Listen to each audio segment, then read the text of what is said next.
નમસ્કાર, હું નરેન ભૈયા ગુજરાત ભાજપ સંગઠનમાંથી એક મહત્વપૂર્ણ અને ગૌરવપૂર્ણ સમાચાર સામે આવ્યા છે।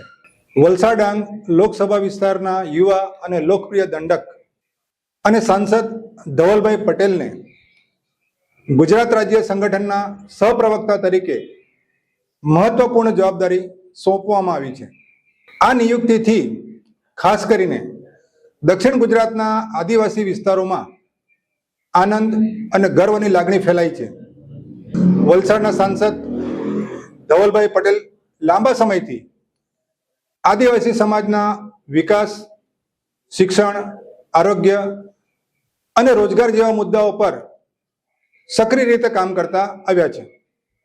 હવે તેમને ભાજપ સંગઠનમાં સહપ્રવક્તા તરીકેની જવાબદારી મળતા તેઓ માત્ર પોતાના વિસ્તાર જ નહીં પરંતુ સમગ્ર ગુજરાતના આદિવાસી મુદ્દાઓને રાજ્ય સ્તરે મજબૂતીથી રજૂ કરશે તેવી આશા વ્યક્ત થઈ રહી છે।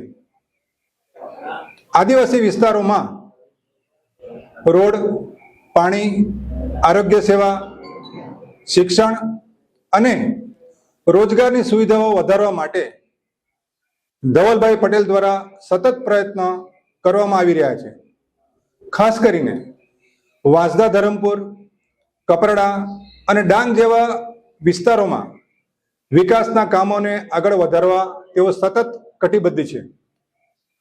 સ્થાનિક લોકોનું માનવું છે કે નવી જવાબદારી મળવાથી આદિવાસી યુવાનોને વધુ તકો મળશે, મહિલાઓના સશક્તિકરણને પ્રોત્સાહન મળશે અને સરકારની યોજનાઓનો લાભ ગામડા સુધી વધુ અસરકારક રીતે પહોંચશે। ધવલ પટેલ દ્વારા ખાસ કરીને આદિવાસી ખેડૂતો, ડેરી વ્યવસાય, નાના વેપારીઓ અને નોકરી કરતા યુવાનો માટે નવી તકો ઊભી કરવાની દિશામાં કામ કરવાની આશા વ્યક્ત કરવામાં આવી રહી છે।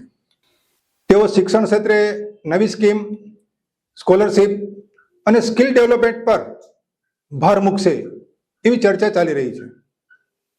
આ ઉપરાંત આરોગ્ય ક્ષેત્રમાં ગામડા સુધી હોસ્પિટલ અને સારવારની સુવિધા પહોંચે તે માટે પણ તેઓ પ્રયત્નશીલ રહેશે।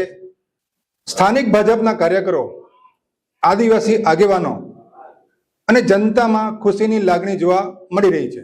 સૌએ ધવલભાઈ પટેલને શુભેચ્છાઓ પાઠવી અને આશા વ્યક્ત કરી છે કે તેઓ આ નવી જવાબદારીને સફળતાપૂર્વક નિભાવશે અને આદિવાસી સમાજનો અવાજ વધુ મજબૂતીથી ઉઠાવશે।